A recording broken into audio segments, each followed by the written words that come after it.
Hello and a very warm welcome to the latest episode of the Jefferson My Drinks podcast, the pod on a mission to normalise 8-team leagues. I'm Pete McManus, and today I'm joined by the usual dynamic duo of Ian and H, as well as a special guest, writer for Fantasy Pros, host of the 5 Yard Rush podcast, and manager of the FFCC Charity Best Ball Tournament, Adam Murf. Hello, gents. Hello. Hi, evening. How's it going? Thanks for coming on, Adam. Thanks. Don't call me Adam. Call me Murf. I genuinely hate my first name with a passion. I think that's the first time I've been called Adam on a podcast in history. But that's fine. No, I'm joking. I'm sure it's probably come up somewhere. But yeah, I typically try not to go by my first name too often. It gets me in trouble every time. I ticked a box early on. Offend the guest. Well done, Ian. All of that research we did to make sure we got the intro right, and I've stuffed it up completely. So. Yeah, sorry. I'd be sorry. No, honestly, it's all good. No, it's pleasure to be here. I'm looking forward to chatting a lot of stuff, and especially getting through some rookies and I just love talking fantasy football and listen to the pod. So I'm glad to finally be on and say hi. Good. It's good to know. It's good to know we've got some listeners. Always good to know. So on today's episode, we're going to park our usual 4-quarter format and go rogue, but I will keep an eye on time. So if you're tuning in expecting an hour of entertaining NFL chat, you won't be disappointed. First up, we're going to go to Murf because we've got to find out a little bit about you, mate. And I know we want to hear a little bit more about the charity best ball tournament because we are all for flagging and promoting best ball, so especially charity tournaments. So we'll kick off with you, and then we thought we'd touch on a bit of news, touch on anything anybody's got on to say on the draft, and then finish with some lucky rankings, having a first look at those. So tell us a bit about you and what you do, mate. I don't know, a bit of a boring chap, really. Let's start. I've been playing fantasy football now for 25 years almost now. So the story about me is I actually lived in Florida for 6 years, from 2000 to just before 2006. I went to high school and university in Florida, in Orlando. So that's how I got into NFL. So I'm a Tampa Bay Buccaneers fan. So it's nice to come on. You probably don't get much NFC chat on here because you only ever seem to get AFC fans and you all represent the AFC. So there is this whole other conference that is actually pretty good at winning Super Bowls as well. Don't know if you've heard about that little team, Tampa Bay. They've won a couple of them, which is I've been a couple of times. I used to have family in Tampa, so I have my first visit to an NFL ground was the Tampa Bay Buccaneers, and what a great stadium it is. Gotta love Ray J. One of the greats. Well, Pete also really loves your owners. I mean, listen, the owners are great. I mean, listen, they know how to win. American football, I suppose. Well, listen, they invest in great talent. Just because in the UK they've got people that just don't know how to enjoy putting together good teams. Like in America, they went out and got Tom Brady, for crying out loud. Like they know what they're doing. Like Jason Light. Yeah, Ronaldo paid for that. I do look at Tampa and I think, where do they get the money from? And then I look at United and I go, oh, that's where the money comes from. That's what it pays for. But I mean, in terms of, I grew up around there. It's great, and also just stadiums with a pirate ship, with working cannons. What more do you want from this stadium? Yeah, that is pretty cool. It's better just these sort of generic domes that just go up and they've got nothing to them anymore. So, So I used to go to quite a few games in Tampa. I went to Super Bowl in San Diego where they beat the Raiders. So I'm lucky enough that I went to school with someone whose dad worked for Malcolm Glazer. So as a result, Malcolm Glazer actually gave a load of employees tickets and flights and sorted all that. And so my mate asked if I'd come along, and said yeah. So I went along and watched that. So I watched my team win a Super Bowl, which was incredible. Before the Glazers are actually really nice guys, then. Yeah, top blokes. Well, I mean, I've never met them, but they seem like top blokes. And they're so being at Super Bowl was great. Watching my team just absolutely destroy it was incredible. Who knew that actually trading for a coach who then banking on his old team getting to the Super Bowl the following year and then not changing the playbook one iota so it allowed them. I mean, that was worth it because John Gruden. So the Bucks traded for Gruden. They gave up multiple first-round picks for Gruden.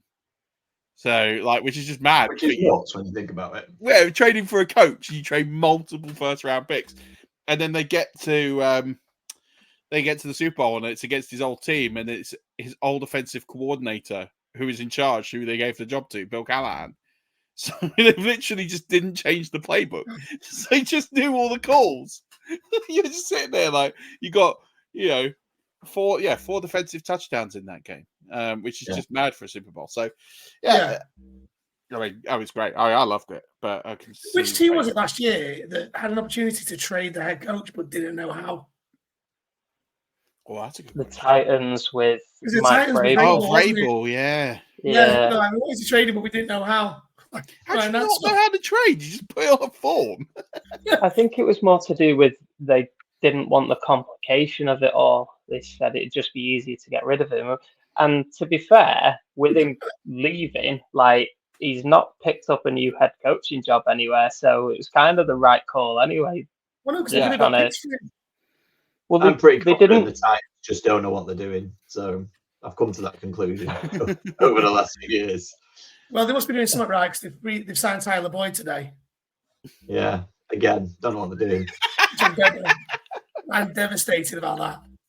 Why? You love Tyler Boyd. I do love Tyler Boyd. He is a third down monster.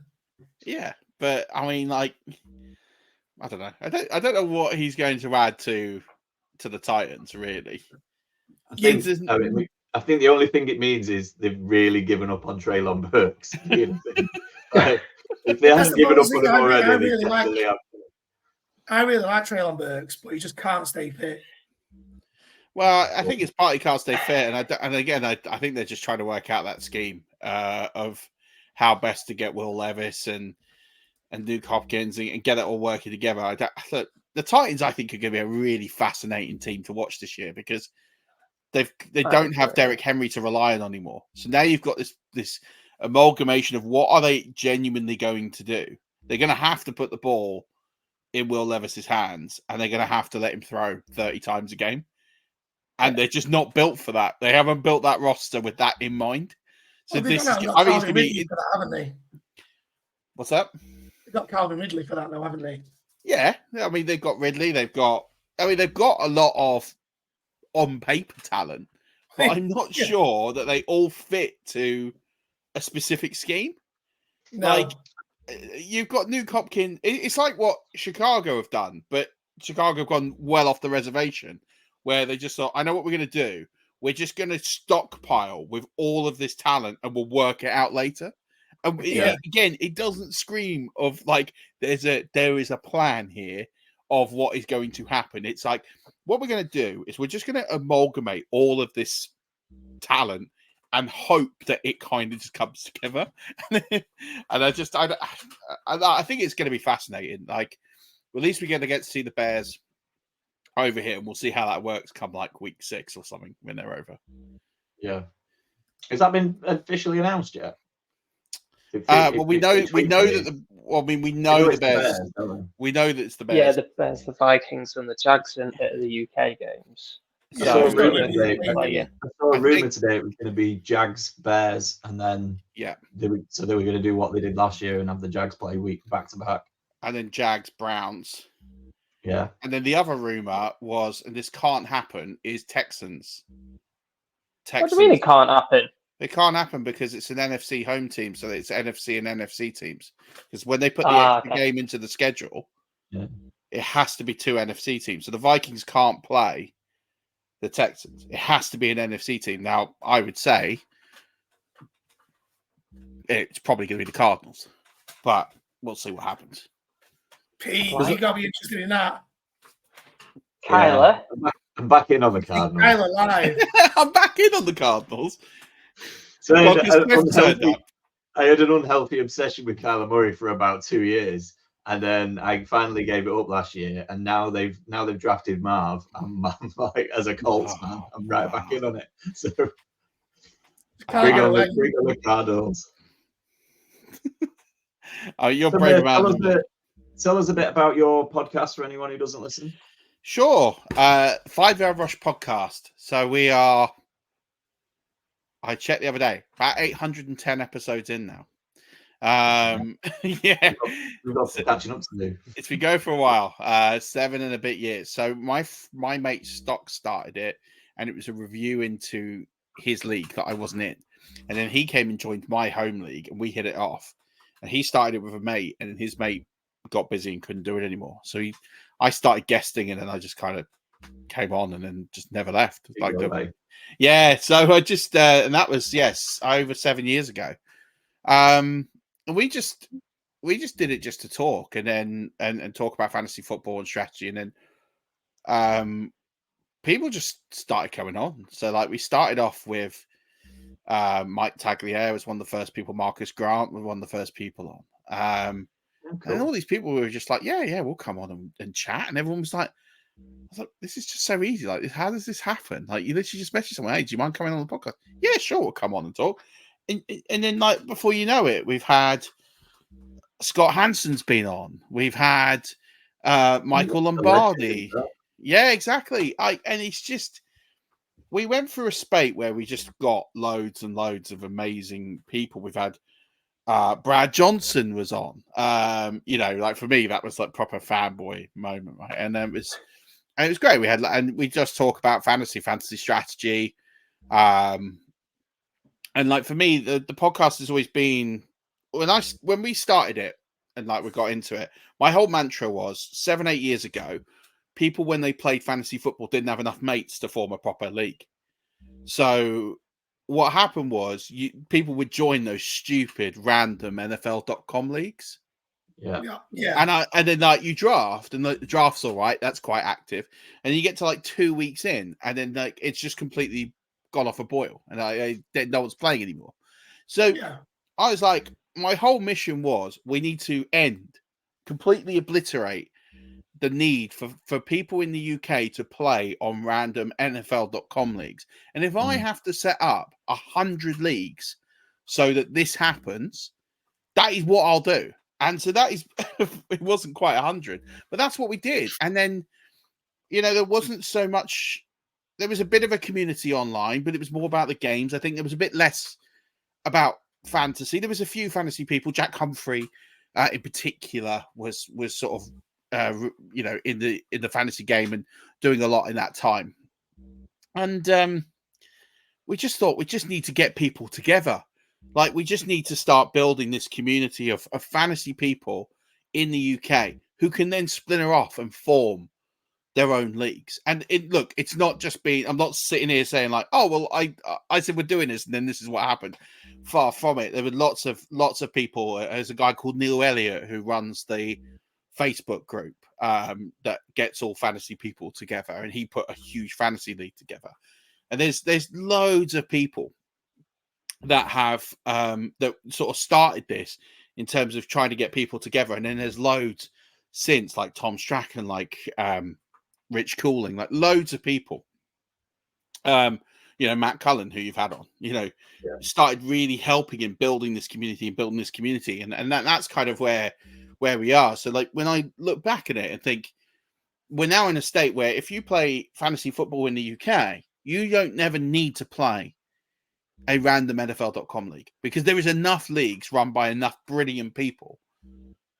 And that probably wasn't the case 7 or 8 years ago. So like if I stop tomorrow, which I don't plan to, then at least I know that the podcast and its mission to help create and form a community and build out people to just be able to connect with one another and play in interesting leagues and play in different leagues and meet people. And then like so many people have taken it further with the UK FFC, and like people have just gone well above and beyond what the realms of what I thought were possible just even 4 or 5 years ago. And I think that's just incredible to see. And like I think it just needed a few of us at that time to just start connecting people with leagues. Yeah. And I think that's how it all kind of started. It just started with meeting other fans, and like for me, playing fantasy football is the best thing you can do. It's the best way to meet people.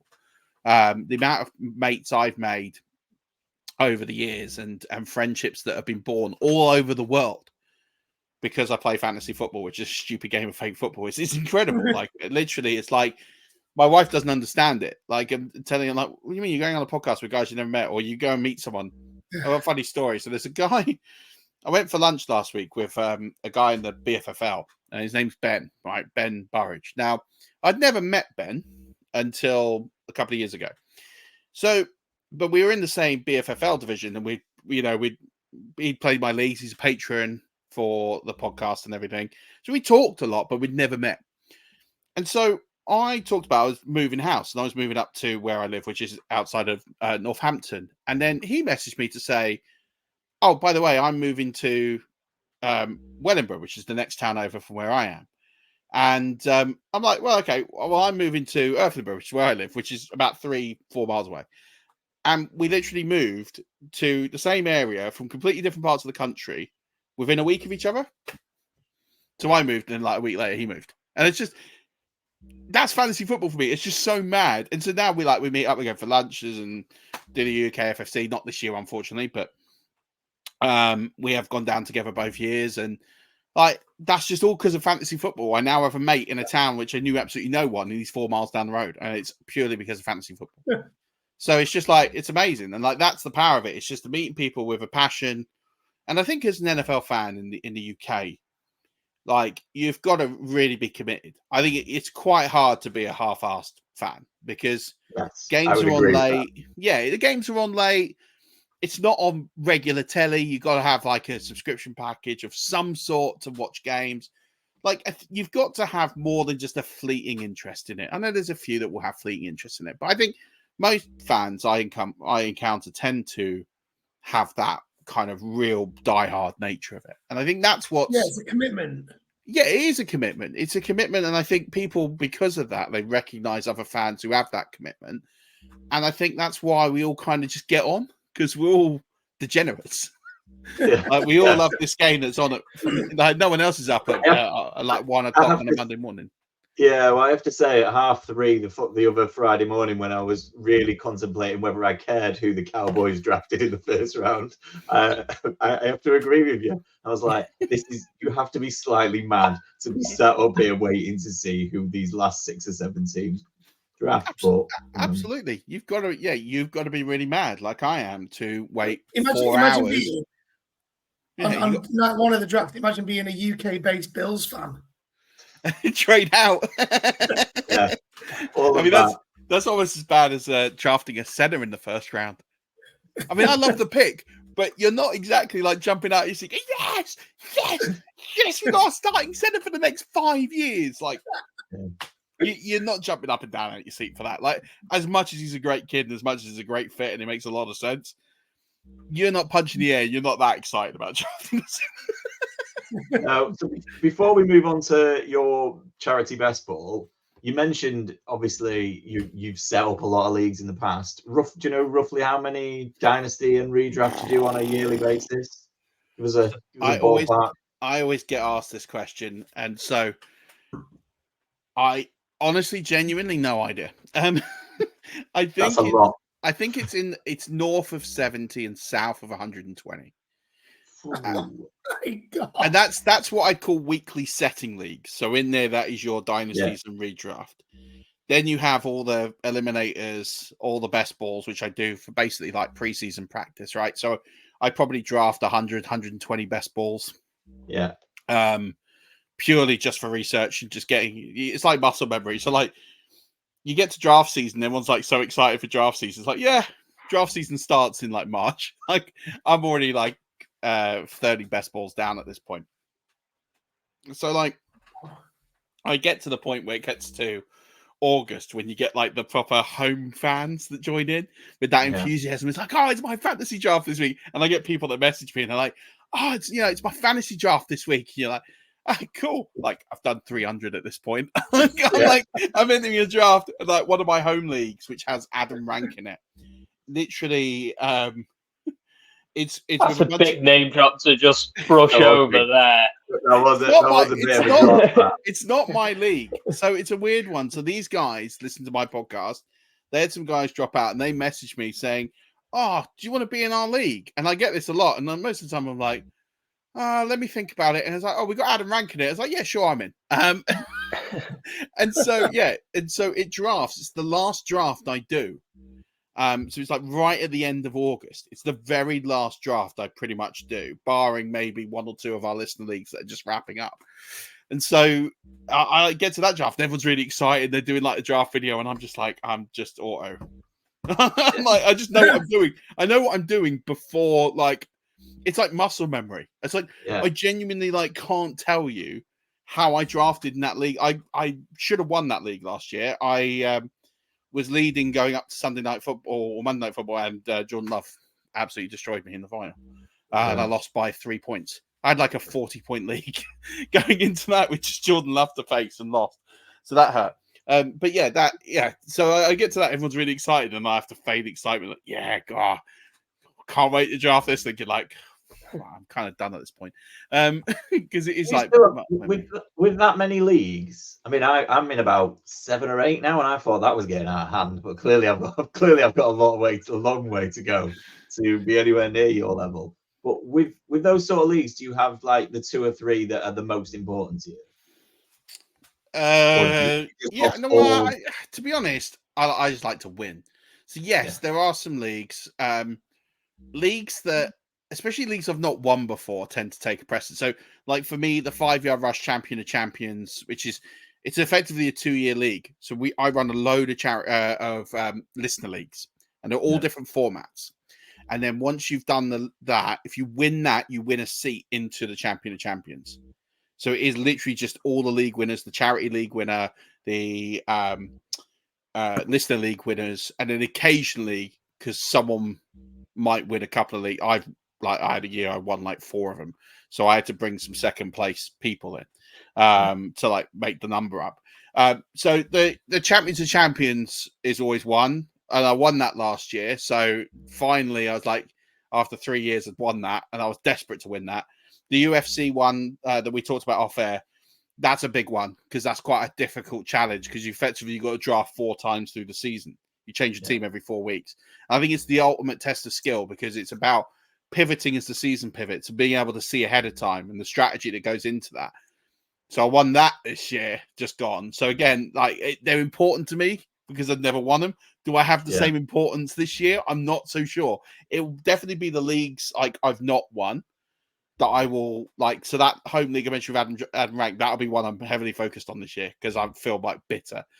Charity leagues get a good amount of focus. So Scottish Bowl and the charity leagues you can control always get a certain amount of attention because you want to do quite well in those. But then it's a strange one. So I guess for me, it's also down to who's winning, like which of my teams are winning.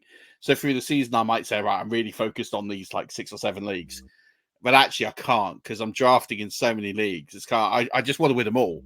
So your focus kind of goes into the ones that you're doing extremely well in, and then the ones that you're perhaps not doing as well in. I still put the time and effort to do waiver claims and set lineups and things like that, but you get less excited. So I'm constantly I don't know if in Sleeper, do you ever do the managed leagues? Well, up until, and I know Ian's the same, and I know you're getting towards the same. We've only ever really been in 2 or 3 up until last year. It was got to 4, so I've never really had to move them around. They're all on the same screen. Whereas now I'm getting to the point where I'm going to start scrolling here. So it's we've got a best ball coming up. Once that's drafted, it'll get moved to the bottom, and then I know where my priorities are. I had to set up a separate Sleeper account for my best balls. Because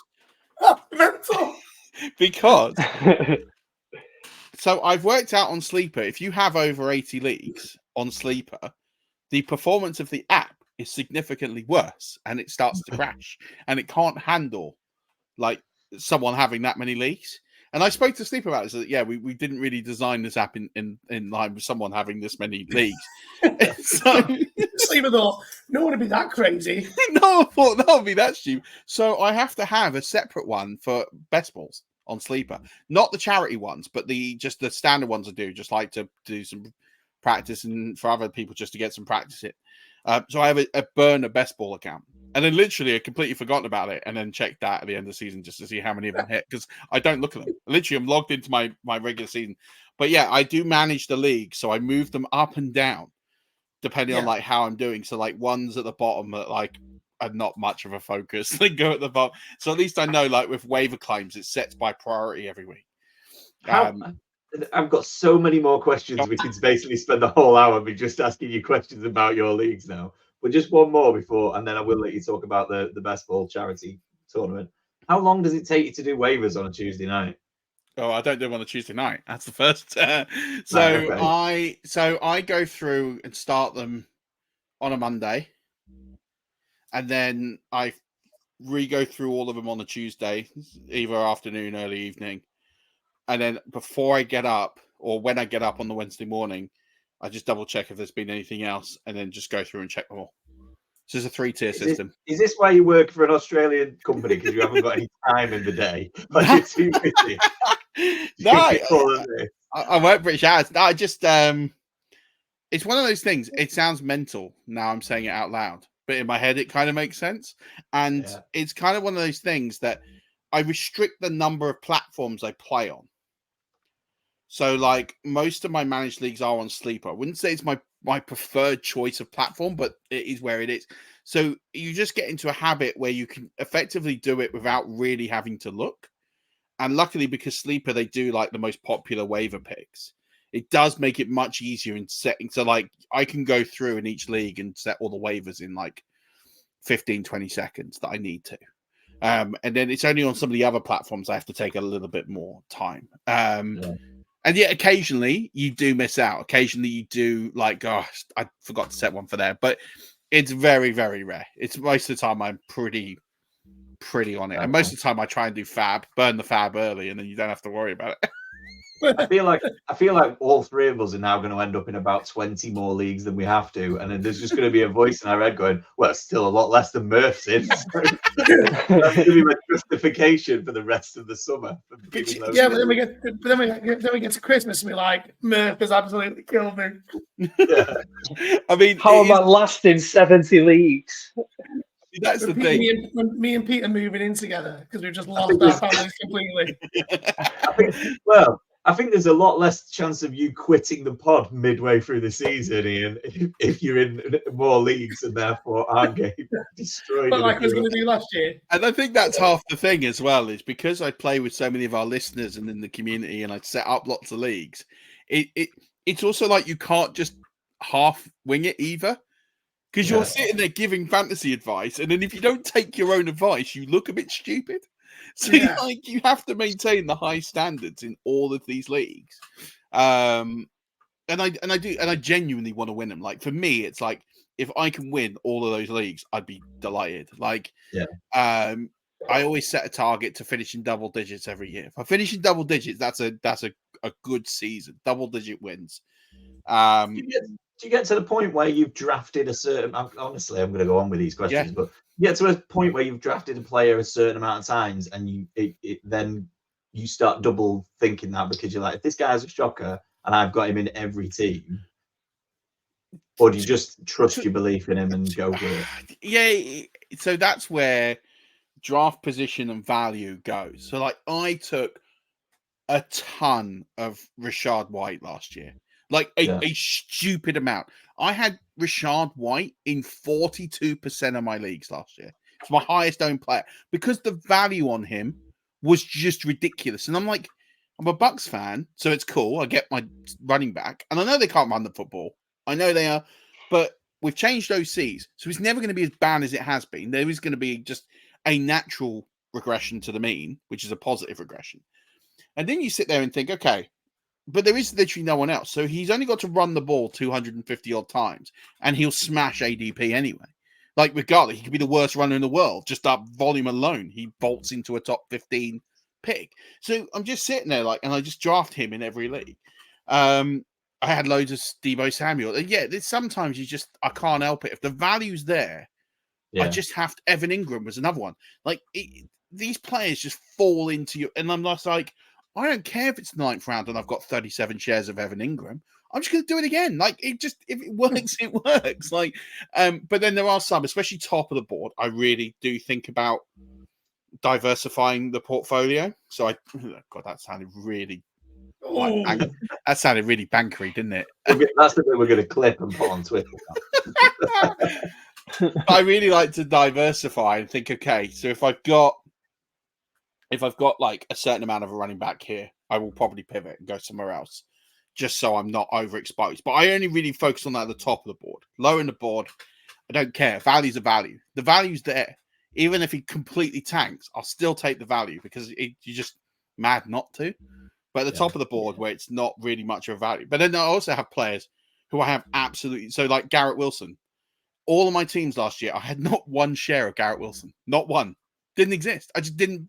I'm not drafting him in the second round. He's not a second round player based on that situation. I was like, oh, it's Aaron Rodgers. Blah, blah, blah. And then look, and I get it. Aaron Rodgers got injured after like 13 seconds. But I don't care. I never liked the value. So like for me, he was never on any of my teams. It just didn't happen. So I just faded him everywhere. And that just kind of happens. If it happens, then it happens. If he was there in the 4th round, I probably would have had some exposure to him. But this is the way it goes. This is it. If I'd have been in 20 leagues last year, I would have had 18 shares of Alexander Mattison, and that would have been absolutely terrible. Nobody needs that. No, but that's how high I'm. This time last year, that's how high I was. Mattison last year. Yeah, that didn't go well. So here's what I would say to put your mind at SP a little bit.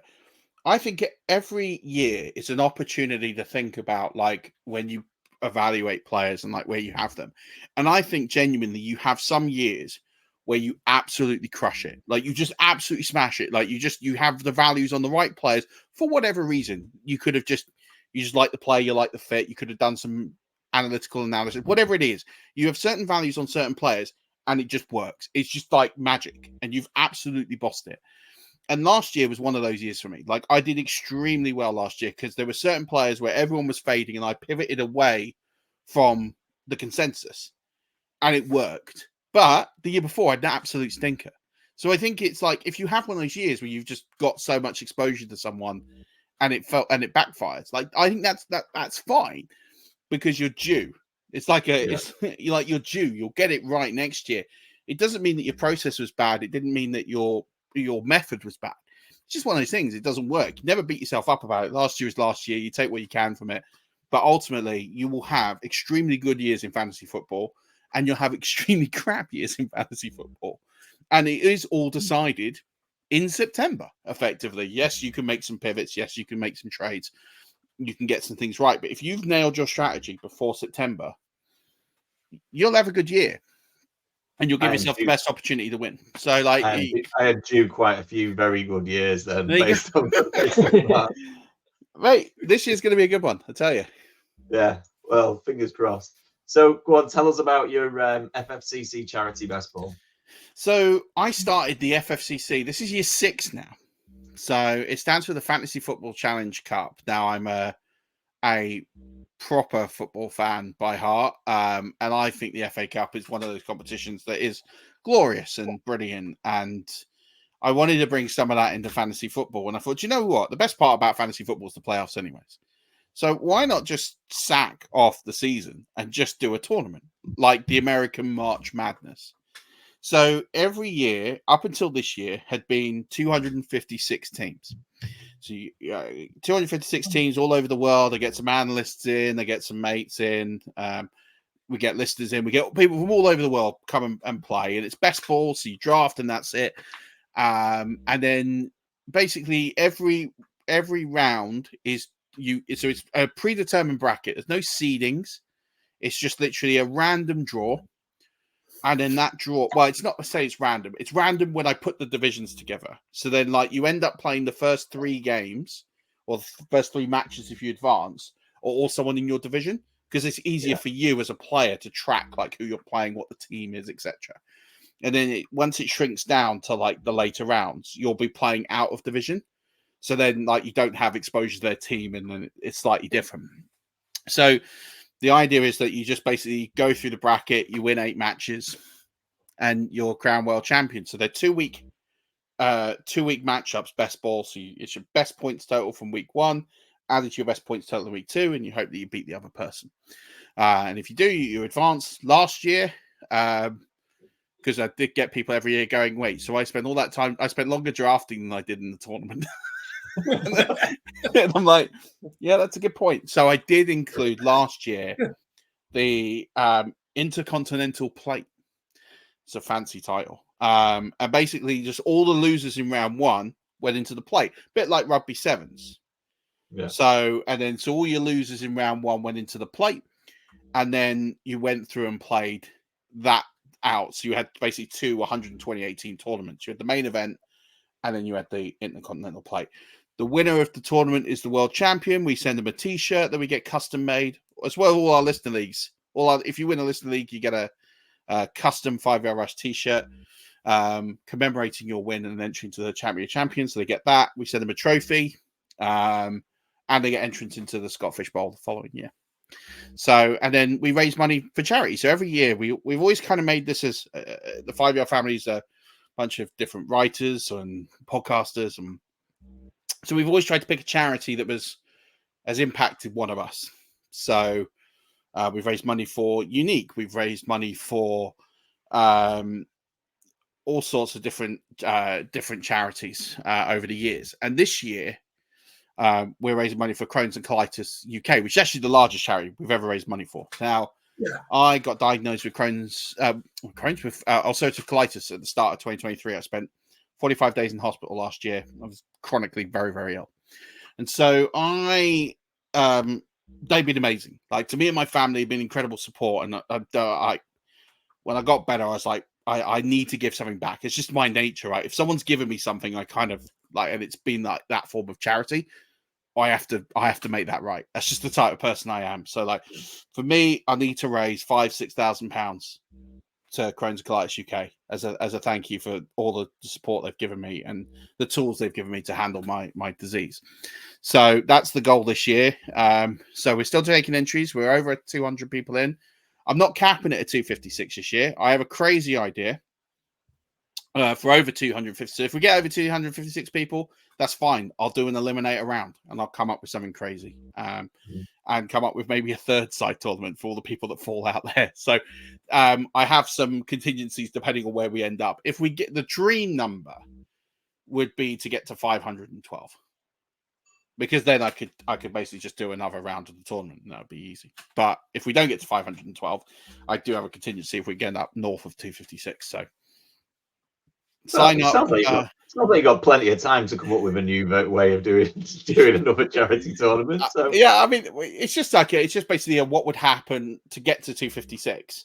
Yeah. So I have a plan. It's just I have 2 different plans based on if we finish between 256 and 330 something, and I can't remember what the exact number is, and 330 something north to 500. It's kind of, it would depend how I would do it based on how many people, but it's fine. So tell our listeners and anybody watching on YouTube how they get involved, because it sounds like they definitely should. I know we're all in, I think, but we're in. Yeah. So to get involved. So on the pin tweet on at 5-Yard Rush on Elon Musk's playground, X, Twitter, whatever it's called nowadays. On the pin tweet is a link to sign up. So you just sign up there, and then fill in the form, add a donation. Donation links in all the kind of rules are there. It's 22-24 rounds. It's a super flex, tight end premium with some crazy kicker scoring. So it's good fun. Ultimately, you'll get to draft with someone, some really cool people. You'll probably make some new friends in there, and you give money to Crohn's and Colitis UK. Now, Crohn's and Colitis affects over 500,000 people in the UK, and unfortunately, for those of us on the screen, we're the prime candidates and target for this disease. So, a lot of people our age and even younger than us are sort of the prime likelihood to get diagnosed with this awful disease, and it's a chronic illness. The only cure is surgery, so you have to manage it for the rest of your life, and so it's a pretty gruesome, horrible disease that strips your dignity and everything else away. So if we raise that money will go towards better education and early detection. And the earlier you get detected, my journey was I had this for 4 years before it was diagnosed. And had I been diagnosed 4 years previously, I wouldn't have had anywhere near the bad time that I've had with it, and 2, I'm going to have surgery in the next 12 to 18 months. Like that's a given. So when that happens, like I'm ready for it. That's fine. Made my peace. But it probably never had to come to that. Had it been diagnosed quicker. So if I can help people get diagnosed quicker through awareness, that's invaluable. So yeah, we raised the money through listener leagues, through the FFCC, which is the big one, and then also the book as well, book sales, which I'm hoping we'll have released at some point in the next month and a bit. So you'll have to let us know. We'll obviously keep an eye on that and share it with the listeners and stuff. I think, I mean, I'll speak for all three of us when I say well done on everything you're doing to try and raise money for that. As you know, we had Matt Cullen on, and one of the things I've noticed about the fantasy football community in this country, and you talked about earlier about how you've sort of brought everybody to, or helped bring everybody together. I think one of the things I've noticed is there's a massive charity element to it. And I think that's, we're all having fun. Everyone's having a laugh. Some leagues, there's money at stake. Some leagues, there's places in the Scott Fish Bowl and things like that at place. And everybody wants to win. We're all as competitive. We're all very competitive on this pod. And I know you are.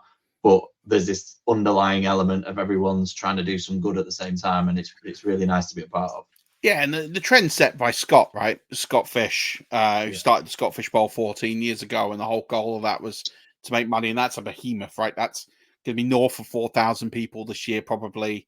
That raises hundreds of thousands of dollars, and that was the inspiration for me. The UK didn't have a charity tournament when I started it, so I was like, we got to do something here because drafting all ends of the night there, and also the Scott Fish Bowl was exclusive. There weren't that many people in the Scott Fish Bowl from the UK 5-6 years ago. There was like 3 or 4 or 5 of us, maybe 10.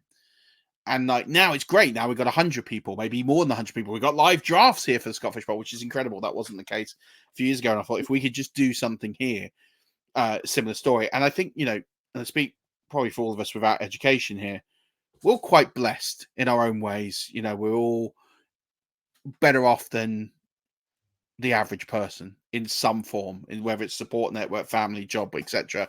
And I think we just have a social responsibility to give back to those that are less fortunate. And if you find a cause that means something to you, raising 50 quid, 100 quid, 200 quid, it's just going to make all the difference. Especially COVID destroyed these smaller charities.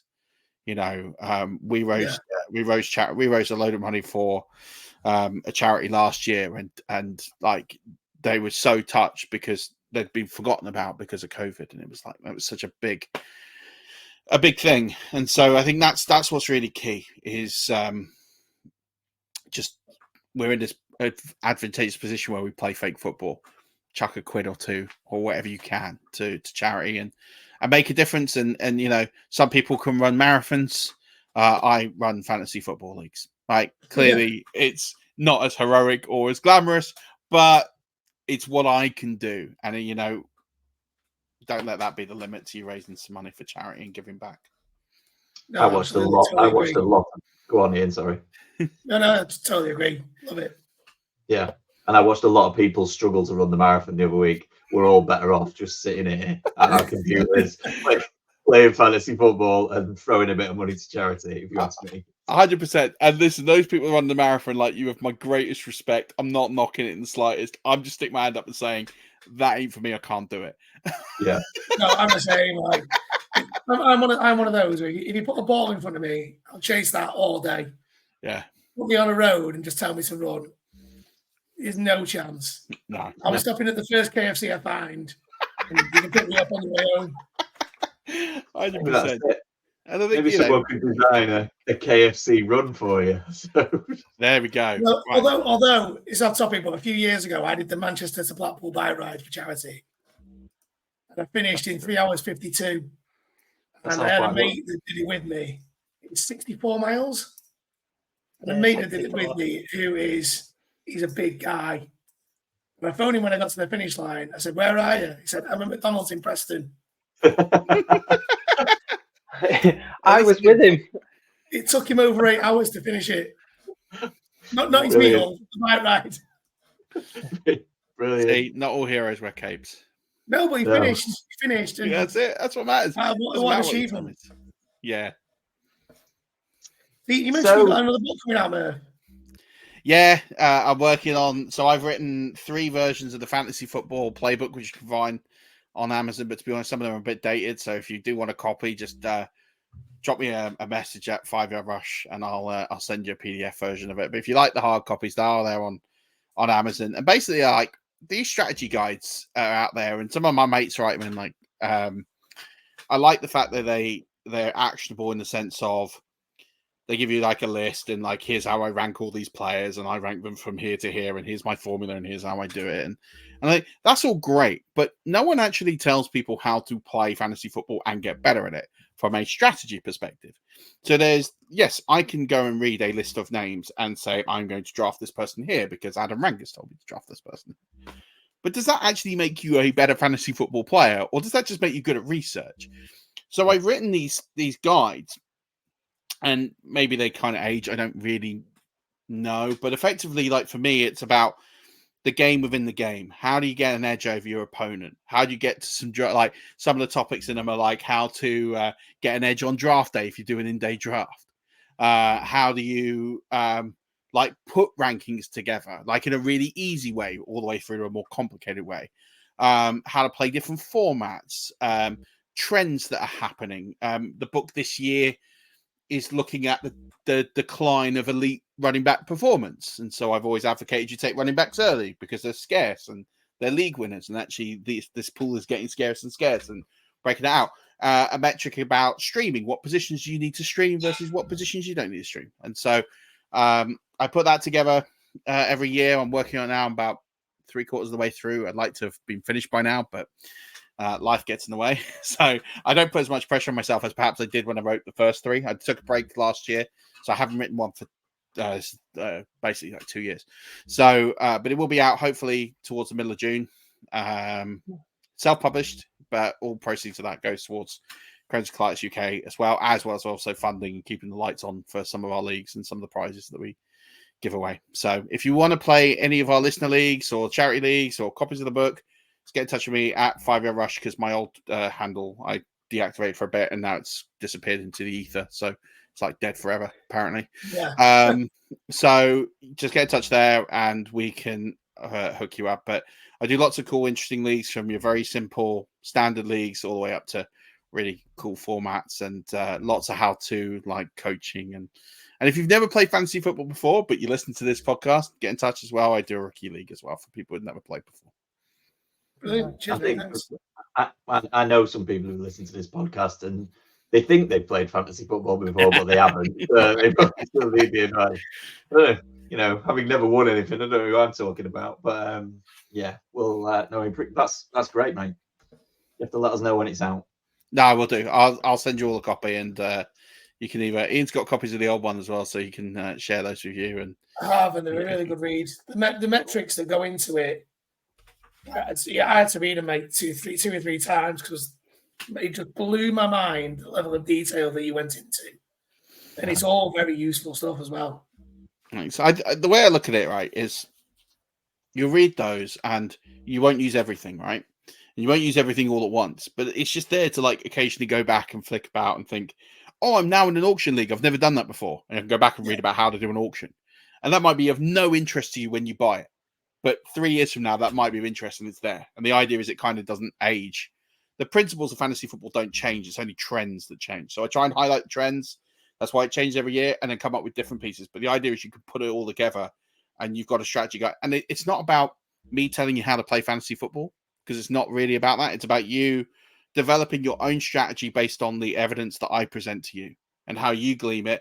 You build your own strategy. So people who have bought those books and played with me for years and listened to my content have got to this point now where they've actually gatewayed away and thrashed me in fantasy football, because they've taken what I've done and then elevated it further and become a lot better at it than I have. And that's great. And that's kind of what I want. Like, so it's good. Like, you let people develop their own strategies based off what you're giving like it's that whole teach a man to fish and never go hungry kind of perspective. That's Yeah. kind of how I visit the advice, rather than me just telling you pick this guy and here's why. That doesn't kind of whet my appetite as much.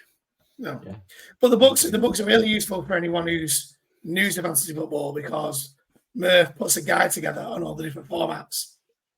So if you just manage to find yourself in perhaps a tight end premium league, Murf's guide has what tight end premium even means and how to maybe draft it or how to think about approaching that league. So even if you're brand new to fantasy football, the books are definitely worth a read. I appreciate that. That's the idea. Yeah. So we're running out. Go on, Pete. No, I've interrupted you, mate. Carry on. Right. You mentioned earlier that you draft based on value. Yeah. Going into this season, without telling us all of your strategies, is there a single player that you're really interested in terms of value?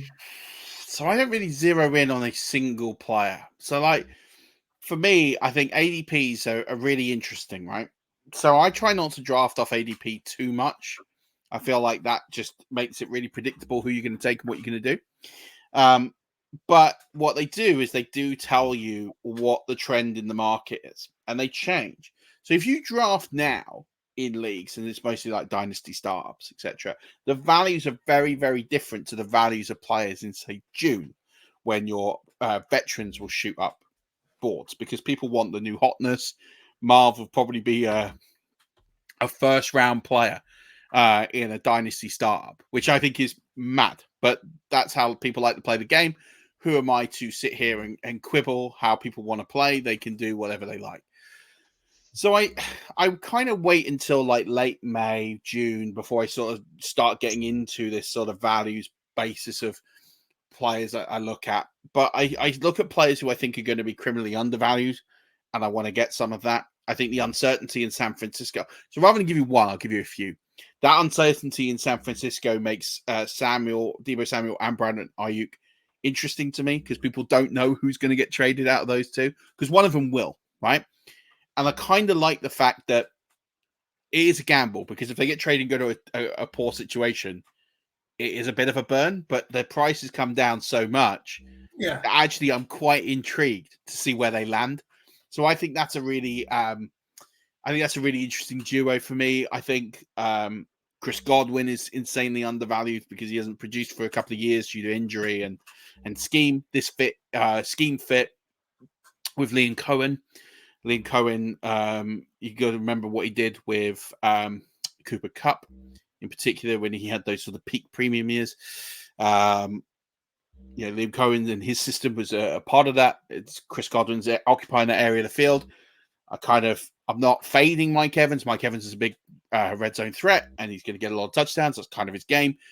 But I think you're going to see a lot of volume dependency on Chris Godwin. So I quite like him at the value he's kind of going in right now. Derrick Henry, I think, is a steal. People don't like the age, and I get it. He's 30 odd, but the geezer's never had a significant injury. So I'm quite keen to scoop him up in fourth round of drafts. I'm not really bothered about the age on him. Yes, he's only got a couple of years, but I think the price is really good. If I'm looking at rookies in particular, pardon? I think he's also gone to a decent landing spot for him. That's what I mean. Progressing a few more years as well. They're a team that are going to run the football heavily, right? That's what they do. Yeah. And yes, okay, he's going to lose a few carries to Lamar Jackson, and that's fine. I actually think he was over carrying the ball, so I don't actually think that's a bad thing. Yeah. Volume is really important, but actually taking away some elite volume for elite performance is also a really good thing. People like Zeke in the past were overworked, and then that absolutely drowned their volume. Tony Pollard, he got an increased volume and actually got worse because certain players just can't handle that kind of volume. Yeah. You can run the legs off these players. So actually taking away some of their volume. Well, Alexander Mattison's just a guy who can't run more than 2 yards in front of him. So that's going to be a forever challenge for someone of that limited skill set. But I think I look at those sorts of players and I think, okay, they're really players I want to scoop up because I think the value is so good. Now, I think all those players will rise. I think all those players will rise significantly once we know what's going on in San Francisco. Those players will rise. I think people will cotton on to Chris Godwin. He will rise. I think Derrick Henry, people will just think, actually, this geezer's balled out for so many years. He will rise up. to be where he is. So but I think right now they're really good values, and I think for me, I think you're going to see good values all the way through. I love Brian Robertson Jr. was a huge value last year, and because he got injured, I think he's going to go under the radar again. He's going to be a huge value again this year in a Cliff Kingsbury offense. Yeah, I'm scooping that. I think he's going to be great value. If I look at rookies, because I know we want to talk a little bit about rookies, there's certain players who I think are absolute steals and certain players who I think are absolute fallers. So, like, I look at Ricky Pearsall, right, who I think is going in the second round of rookie drafts. I think he's an absolute steal because effectively one of Ayuk or they told us when they picked him in the draft that one of those players is going. Whether they go now, whether they go at the start of the season, whether they go in February, one of those players is going off Samuel and Ayuk. Most likely Ayuk if it doesn't happen before the season. But we know one of those players is going. So Pearsall was the heir apparent to one of those two players, most likely Ayuk. That tells me everything I need to know. They've already drafted the replacement. He's already in the building, and he's a second-round rookie pick. Yeah, I'll scoop him up everywhere. So I think he's a huge value. I think AD Mitchell, who I love, he's a player it's absolutely polarizing as a prospect. Now I get his combine wasn't great, but people put too much stock in the combine. I couldn't agree more. DK Metcalf had a horrific combine. I mocked his 3-cone time because it was horrific. I said, so oil tankers move faster than DK Metcalf. He's made me look stupid. But these players do. You know, I think AD Mitchell, his physical profile, he's on a great team. You know, and Anthony Richardson, who I don't think is a great NFL quarterback. But I'm a Florida Gator and I love Anthony Richardson. But he probably throws the best deep ball of anyone outside of the elite quarterbacks. And I think he's someone, you know, if anything, he overthrows that ball. Like, he's got a cannon. And I think, you know, him and AD Mitchell, because Pittman, that's not his game. So I think having AD Mitchell there with Richardson, I think it's a great fit. I think I can really see good value coming out of him. I love Roman Wilson. No one else does. But the Steelers draft all the time, right? They don't miss on wide receivers very often. You know, they've plucked guys like Antonio Brown, Deontay Johnson. You know, they pluck these guys out, and they got rid of Deontay Johnson. You know, there's space on this roster. Yeah, I don't think it's a quick fix, but I think he's someone who will increase and get value quite quickly. Roman Wilson, I really like him. My thoughts on Roman Wilson are two things are guaranteed. He's going to be brilliant for at least 2 years, and then in about 2.5 years, we're going to find out he's an absolute psychopath because that's what the Steelers like at wide receiver. So, and I think the Steelers have finally got it right. Right, they've not had a quarterback since Ben Roethlisberger fell off the wheels. You know, and I know it's popular to mock Russell Wilson, right? I know it's fun. I get it. But actually, last season, he wasn't that bad. He wasn't great. I'm not sitting here saying that Russell Wilson should have won the MVP. Far from it. He wasn't great, but he wasn't that bad. He's a heck of a lot better. You know, you got to remember what they've been trucking out there for the last couple of years. Like, it's been horrific. I actually think that just having a steady veteran presence who can actually throw the football and make plays, he's going to have a decent offense to work with, Russell Wilson. I think he's going to be a lot better than people will expect him to be. He signed for basically free. So it's all wheels up for him to work. I think with Roman Wilson, with Pickens, I think that's a really good, attractive offense. You can probably buy a lot of really good pieces there quite cheap. I don't think anyone's really jumping out to go and acquire Steelers players. So you go back to value. I think almost all the Steelers players are value in their own right. I think Wilson's a value. I think Warren's a value. I think the wide receivers are a value. I think everyone on that offense, I think Freeman's a value. I think everyone on that offense is a value because they're all going to be really cheap because no one's going to be buying that offense. Yeah. But they're going to be significantly not better just than in they were. Fields. Wow. I don't think Justin Fields is an NFL quarterback. I've said that historically. I remember all this thing about he was going to go for a second-round pick, and I was like, no one is paying a second-round pick for Justin Fields, right? You've got 3-4 years of tape of Justin Fields. You have a guy who over his career has not managed to complete better than 54% of his passes. You got a guy who's thrown for almost as many interceptions as he has touchdowns. People like Justin Fields because he puts up fantasy points. And people need to escape this reality that if you put good fantasy points up, that doesn't make you a good player. Jameis Winston was an elite fantasy football quarterback. The geezer threw 30 touchdowns. In the season he finishes the quarterback 3 threw 30 touchdowns. Like, that doesn't make you good. That just makes you like a stat box anomaly, right? And ultimately, Justin Fields is not good enough. Like there was talk about him being used in the special teams unit, and I'm like, that is perfect. That is his skill set. Kick return. Put him on kick return all day long. Why not? I think I know people are mocking that, but I sit there and think that's actually quite a good way to get an extra player on your roster. And I actually think he has some attributes that I think can work in the NFL. But him throwing the football is not one of them. And I'm not trying to like hate on him and hate players, and I'm not for that, but he's not good enough to be a starting quarterback in the NFL. And that's 4 years of tape. It's not like, oh, give him a chance. Like, he's had a chance. He had a longer chance than Trey Lance. He had a longer chance than Sam Darnold. Like, there's a lot of players who deserve chances and didn't get them. And then we goes, oh, it's the landing spot. Well, he had 4 years. Players have bad landing spots, and ultimately they've been drafted because they're picking at the top of the board.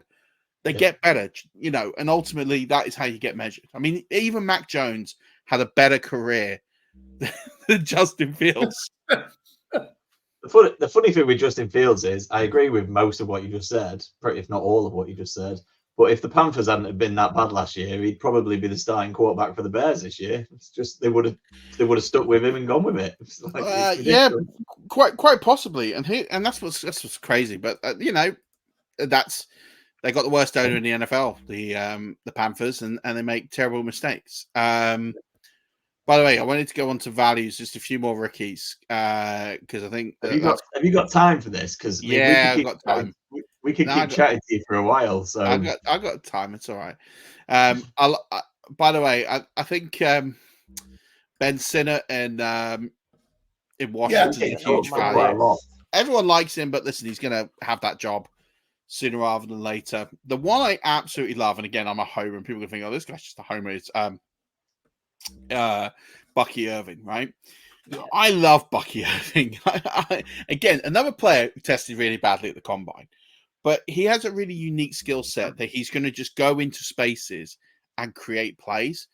And he's going to be the sort of player the Bucs love. And I get it's a different offensive coordinator, but they love wide receiver screens. And they tried to get Rachaad White out there. It didn't really kind of work.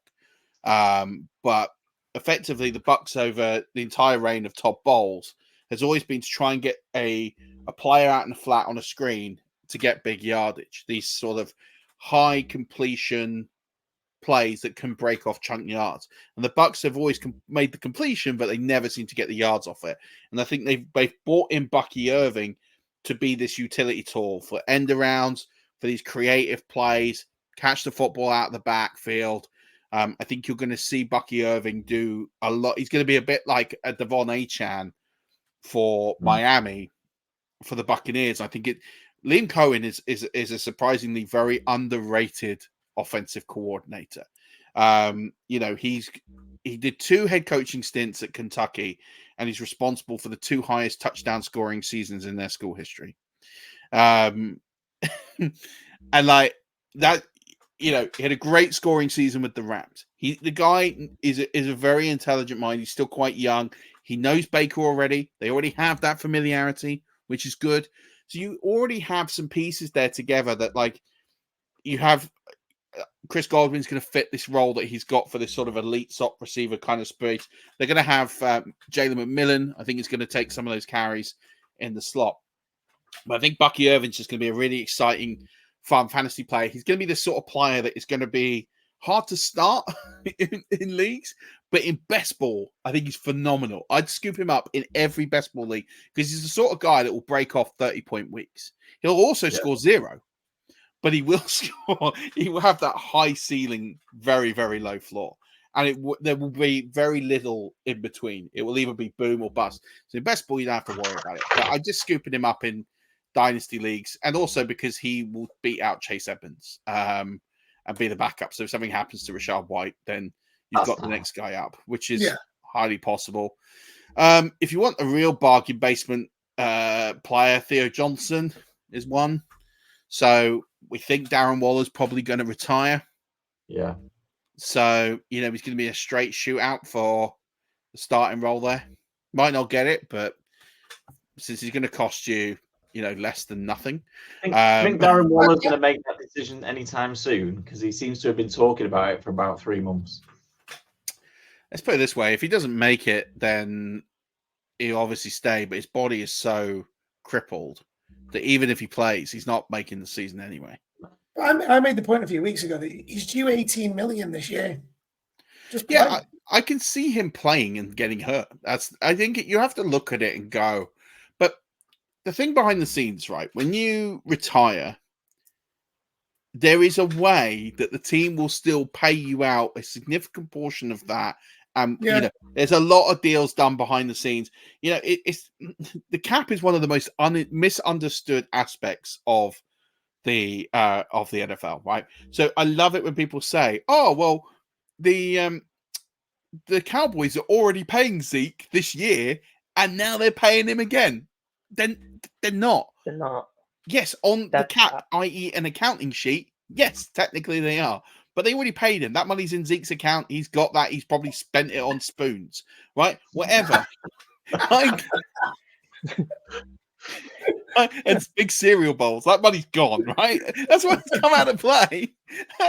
That's it. It's done. So they're not paying him. So, when I read reporting, it's like, oh, he's already being paid for this year. And no, he's not. He's been paid. It's the same way that when a player gets cut, that's all been paid. All that money, what is put out in actual money versus what is on a balance sheet. The balance sheet is just for rules. It's just effectively it's rules-based money. It doesn't actually, none of that money's really all that important. It's like the thing with contracts. Oh, so-and-so signed a $120 million contract. You look at the guarantee, it's like 42 million. Like Josh Jacobs, everyone's like, Josh Jacobs' contract's amazing. Yeah, he could be dumped for this year for next to nothing. I was looking at his contracts for some reason the other day, and I was like, that couldn't be any more of a 2-year deal if it tried. It's like 1-year deal. It's in the team's interest to get rid of him before 2026. So exactly that. He's not going to be there in 3 years' time. Which again, you look at a player like Lloyd, right? And Lloyd is going to be, again, there's another player. He's a huge value, Marshawn Lloyd, because, I think he's, the RB5, RB4 in fantasy rankings. And I'm sitting there thinking, he's kind of level par with Blake Corum. And I'm sitting there thinking, I really don't want Blake Corum. In fact, Blake Corum, I think, is above him. I'm like, I don't want Blake Corum with a barge pole. I will take 0 Blake Corum anywhere. He's not going to be on any of my rosters anywhere. I'm just busy crossing players off my list while you're talking. Because don't draft him. Because everyone's sitting there the Rams have, they change running back every year, and every year they go different running back. They had Todd Gurley and they let Todd Gurley go, and then they got Cam Akers, and then Cam Akers all of a sudden was not the thing, and then he went, and now they got Kyron Williams, and he's going to go because he didn't get that higher draft capital. Kyron Williams had one of the best unexpected seasons at running back we've seen in a long time, and you sit there and you think, they are not going to get rid of him. And you know how we know they're not going to get rid of him? Because they drafted the same running back. It's the same guy. Literally, you could take the jersey off of Williams, put Corum on it, and it's the same bloke. Yeah. They didn't draft I was so high on Corum until the start of this, until the draft. And now I'm like, I can't.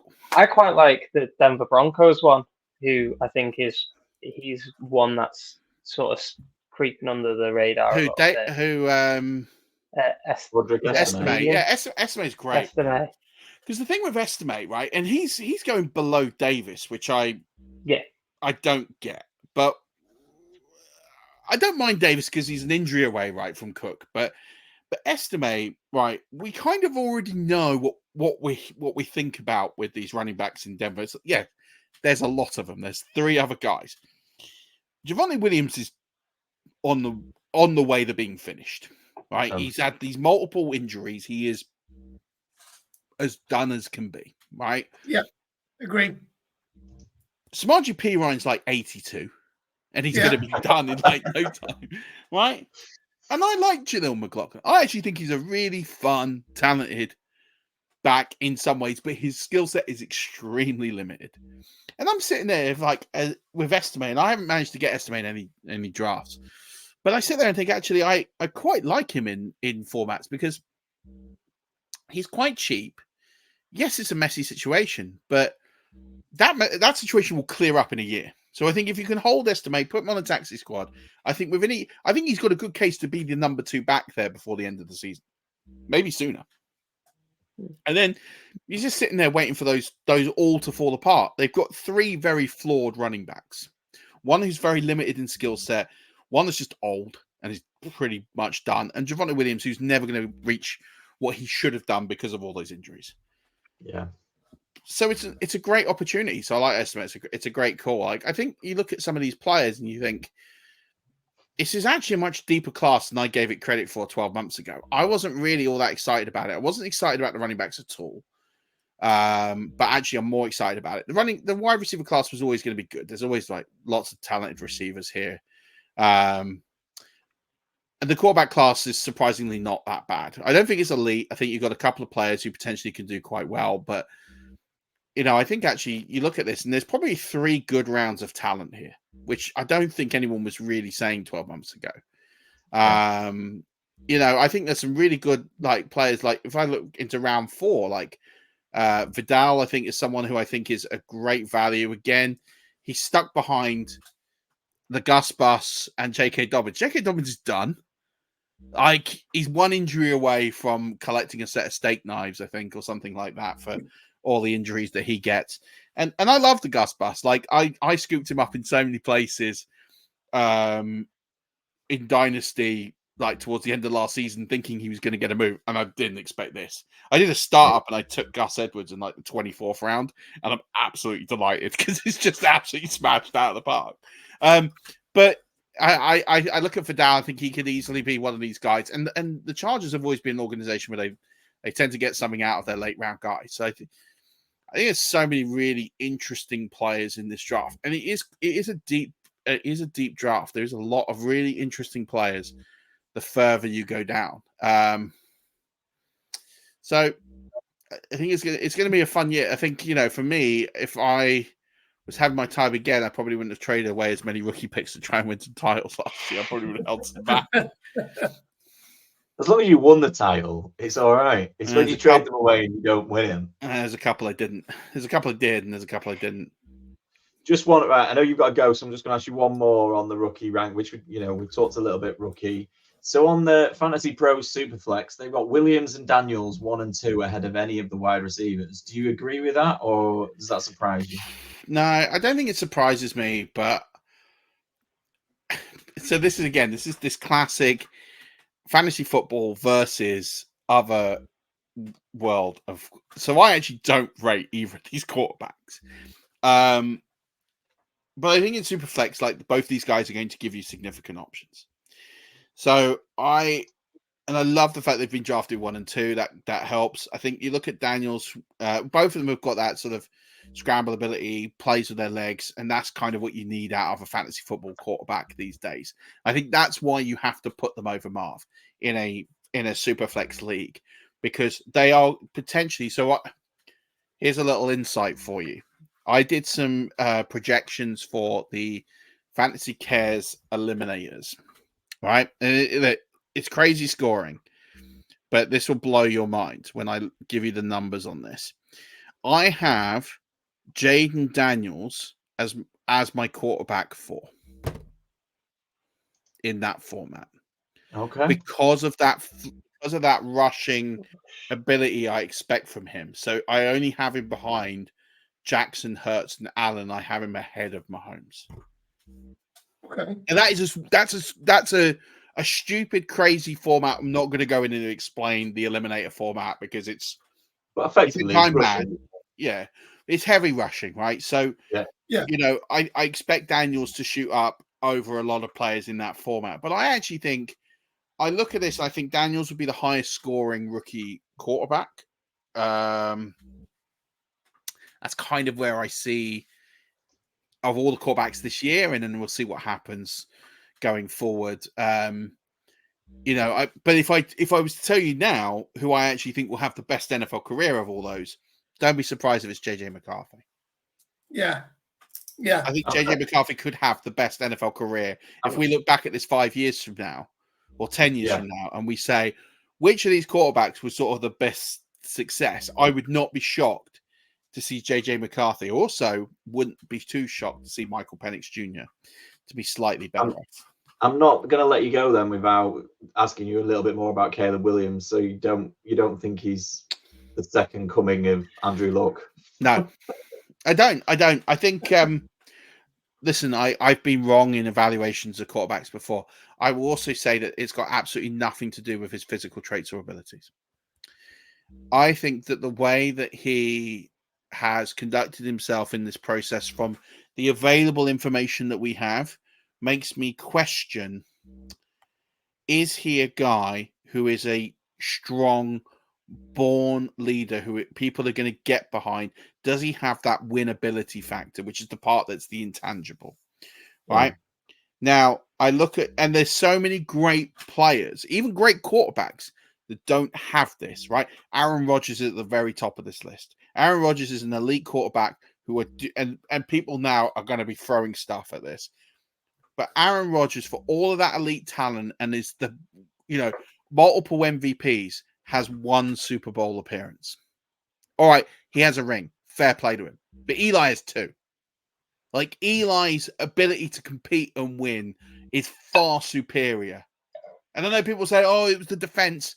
It was. But Eli's talent in comparison to, to Aaron Rodgers's, they're so far different. But that intangible that can't be measured, that winnability, that inner strength, you talk to any one of Eli's teammates, they would have run through a literal brick wall for him.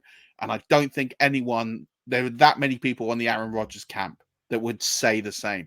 You can tell the way they structure their contracts. Aaron Rodgers takes a huge deal that actually takes away from the rest of the team. It's why they can't compete. And fair play. Look, I'm not questioning it. Like, at the end of the day, he's got to eat. He's got to earn his money. It's a short career. He's put his body on the line.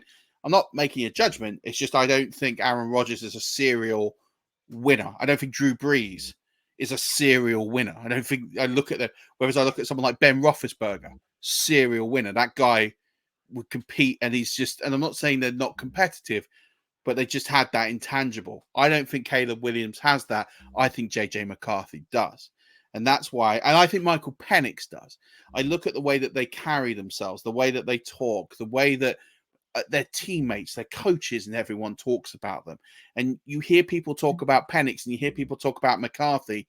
And I just feel like I want to go and have a beer with those guys. Like, they're the guys I want to be surrounded around. You get all these talks about Caleb Williams isn't interviewing with this team because he doesn't think that they're going to be, that he's going to get drafted by them. Or, he's not willing to do this workout. His pro day couldn't be bothered because he's like, I'm going one overall. Like, I just think all that kind of stuff doesn't say you're setting a standard that you're going to be the best you can be every time you go out there and do something. It's kind of like he wants it a bit easy. Yeah. He could prove me wrong. And he absolutely, in the range of outcomes, could absolutely be a Hall of Famer. But from everything I've seen, I don't see that. I don't see that winnability that I see in other players in his class, like Penix, like JJ McCarthy. And that's where I think, in an organization like the Bears, who have struggled historically for years, they have not been a team that have had much success in the last 20 years. And you need a whole culture reset, and you need a lot of guys to really build that culture up and set the tone. I'm not sure he is that guy. I think if he goes into a great culture, he will do very well. But to build that culture, that's a question mark, and that's kind of why I don't think I've got him there. Daniels is purely on physical ability. Like, I think he has a very limited ceiling, and I think the way that he plays the game, he's going to get hurt. Yeah, And I think that's it. I think he's going to get hurt, and I think once he takes a few too many hits, that I think his career is going to be relatively short. And it's a horrible thing to say and project, but that's kind of, if I'm sitting there looking at this 10 years from now, yeah, I could easily see. Well, we've seen it happen before. I mean, obviously, as a Colts fan, you saw it happen with Richardson last year. But even if you look at the MVP, like how many years have we lost of Lamar Jackson over the last few years because he the way he plays, he's going to get hurt a little bit more. So. And I think it's very similar to Robert Griffin III. You know, it's these sorts of players. Unfortunately, they get these hits, they get this dent of confidence, and anything can happen. And it's unfortunate, but that's the sport. And these pocket passers, as much as they're not as much fun for fantasy football, they're the guys who have the long careers. Look at Tom Brady. You know, these guys who know how to not take hits. They're the guys that last. Yeah, and then you see Josh Allen taking hits and Sean McDermott going absolutely mental on the sidelines. He's a big man, though. He could take it. He can. It's like Cam Newton. Like you wouldn't want to go against Josh Allen or Cam Newton in a bar fight, would you? Don't mention Cam Newton on this podcast. No, no. You can mention Cam Newton as much as you like. Cam Newton had bailed out of Florida because he couldn't hack it. Yeah. On that note, I said we were going to be no more than an hour. We're about 23 minutes over at this point, so I'm going to wrap it up, Murf. I could have sat here and listened to you chat all night. Appreciate you joining us on the podcast. Remind everybody where they can find you. Well, thanks for having me, boys. I'm happy to come back anytime. You're more than welcome back. You can find one episode is not enough. Well, I don't know. I've just trashed Drew Brees and Aaron Rodgers, so probably no one wants me back anymore. I don't mind that. You can find me. So you can interact with me on Twitter at 5YardRush. Might be a bit slow. I've taken a bit of a break from Twitter, but I do activate and get on there every now and again. You can find my articles at Fantasy Pros. I haven't written on there for a couple of months, but I will be going back there once I finish the book. I also write for Pro Football Network during the season. So I wrote a load of stuff for them in the season. Mostly it's like injury updates and what I think of certain players like on a Sunday. It's kind of the remit, but I'll do some other stuff for them in the season as well. Find a podcast, 5 Rush. You'll find it anywhere. You'll find me on Thursdays more often than not, unless life gets in the way. So yeah, you find me anywhere. I'm pretty easy to find. If you find my profile on Fantasy Pros, you'll get my email address and other ways to contact me on there. And that's it. But you probably don't need anything more because this chat will probably be one that people have turned off by now and probably have forgotten that there's a bit anyway. Yeah, not at all. This is the best. This really fascinating. They've ever listened to. I know, yeah. There's so much information that even we shut up for the best part of it. Yeah, but I'm not sure how much of it was good. Or actually, yeah, no, it's good. It was really good. Mate, I'm already expecting all of the social comments we're going to get about how it was great because they didn't have to listen to the three of us witter on for an hour.